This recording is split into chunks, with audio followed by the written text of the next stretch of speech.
आतंकवाद विरोधी दिवस है और हम लोगों ने देखा कि 8 नवंबर 2016 को रात्रि 8 बजे देश में पहली बार आर्थिक आतंकवाद का एक बड़ा हमला हुआ था।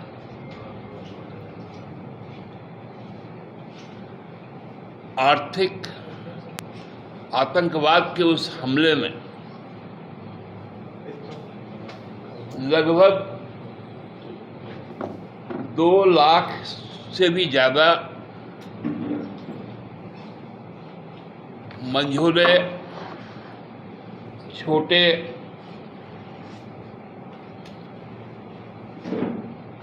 और अनऑर्गेनाइज सेक्टर के जो एम्प्लॉयमेंट के यूनिट्स थे, एसएसआई थे, एमएसएमई थे, कॉटेज इंडस्ट्री थे, कंस्ट्रक्शन इंडस्ट्री था,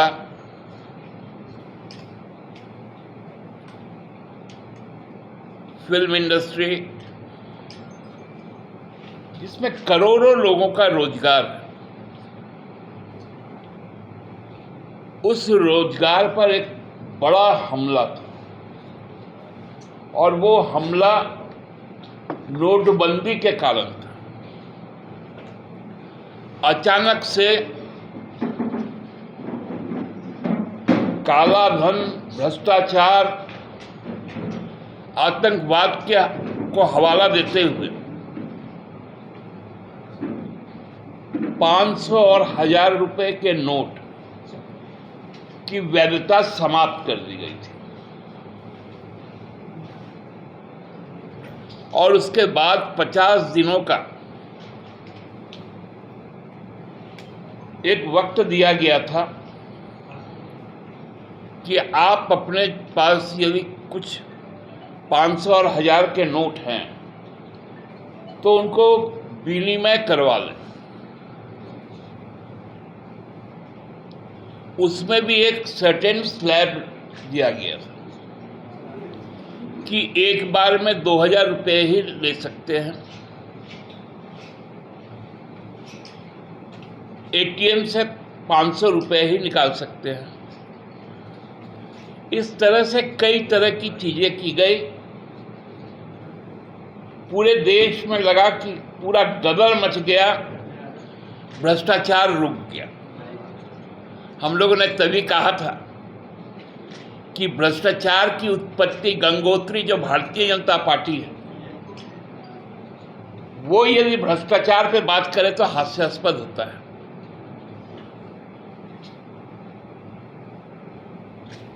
क्योंकि 1000 रुपये से यदि भ्रष्टाचार, यदि जमाखोरी होती है, काले धन का संचय होता है, तो 2000 क्या उसके लिए वैध होगा? मालूम नहीं। हार्ड वर्क यूनिवर्सिटी के जो महान वैज्ञानिक थे, अर्थशास्त्री नहीं थे,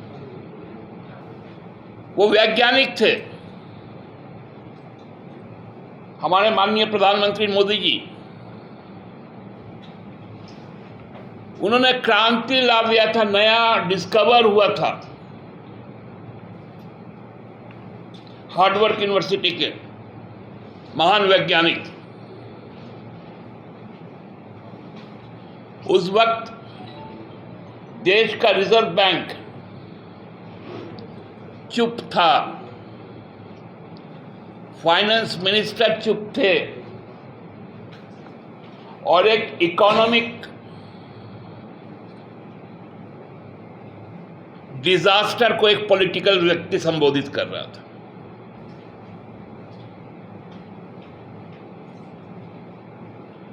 और आज जब पिछले 19 तारीख को आरबीआई ने कहा कि काला धन को समाप्त करने के लिए जरूरी है 2000 रुपए का नोट।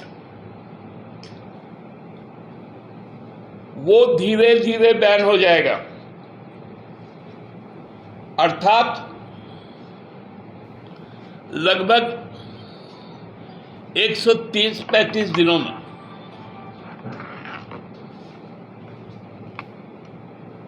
तो काला धन समाप्त हो जाएगा।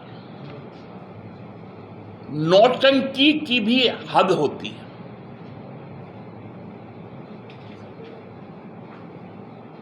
भाजपा के एक नेता कहते हैं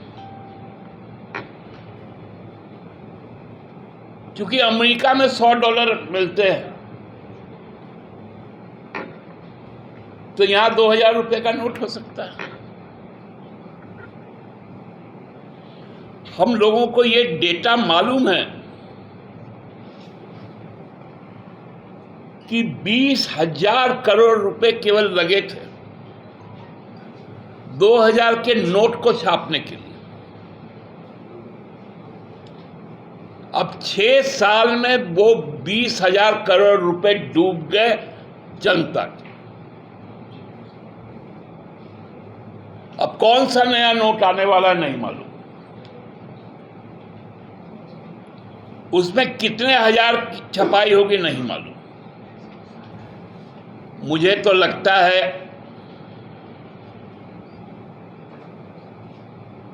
कि ये फैसला इस वक्त में जब प्रधानमंत्री विदेश में है, रिजर्व बैंक ने जो लिया है,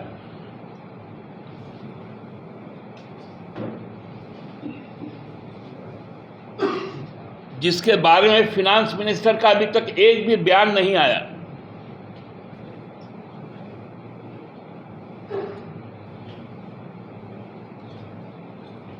ये फैसला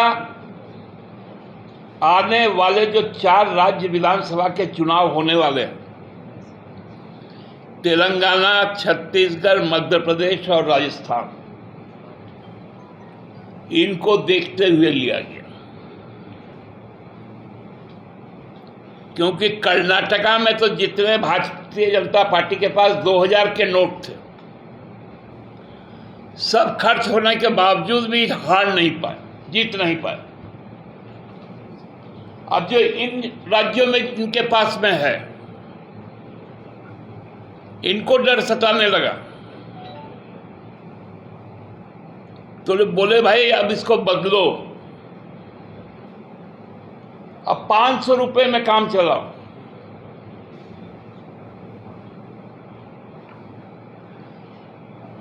और ये जो नोट वापस अब होंगे, ये किनके द्वारा किए जाएंगे, इनकी भी सार्वजनिक जानकारी होनी चाहिए। वो 1000 वाला से तो कम ही लोगों के पास 2000 होगा।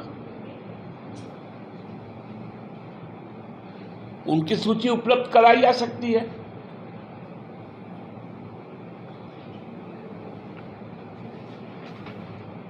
अद्भुत स्थिति है इस देश में।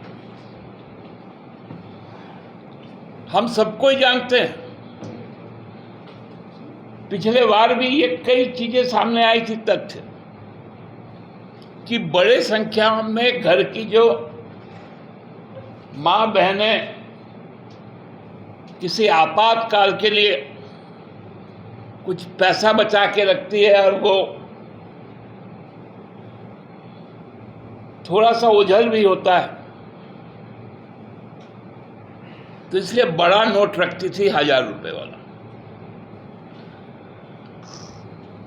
अब जो जानकारी आपस में बातचीत में मिलती है कि अब तो वो 2000 रुपए में हो गए थे उस, मतलब मोदी जी इतना बड़ा महिला विरोधी है कि जब जब महिला लोग आपातकाल के लिए कुछ पैसे बचा के रखे, तुरंत भाजपा के कार्यकर्ताओं को बांटने के लिए उसको निकाल दो। जो टकसाल है, अब टकसाल बेचने की तैयारी।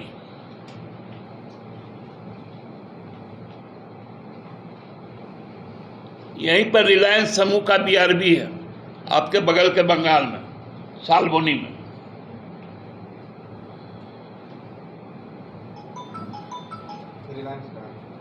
रिलायंस समूह का।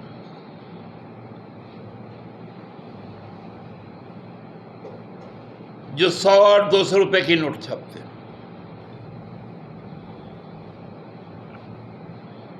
अंबानी जी का भी टेक्सटाइल शुरू होने वाला है। ये सारा खेल उसका है कि 2024 को जनता के जवाब के पहले देश को हर तरह से तबाह कर दो,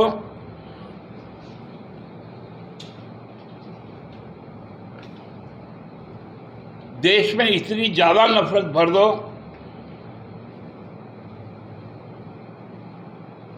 इतना बड़ा आर्थिक आतंकवाद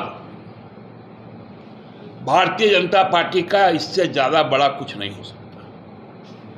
और ये आज जो अंतर्राष्ट्रीय आतंकवाद विरोधी दिवस है, आप सांप्रदायिक आतंकवाद,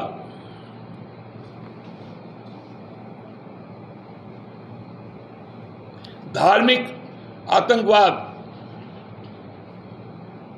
प्रांतीय आतंकवाद, शत्रु देश का आतंकवाद से निपटने के लिए देश तैयार है। लेकिन देश का भारत सरकार के द्वारा संपोषित यदि आर्थिक आतंकवाद हो तो बताइए इस देश को कौन बचा सकता है? इस सवाल के साथ मैं यही समाप्त करता हूं।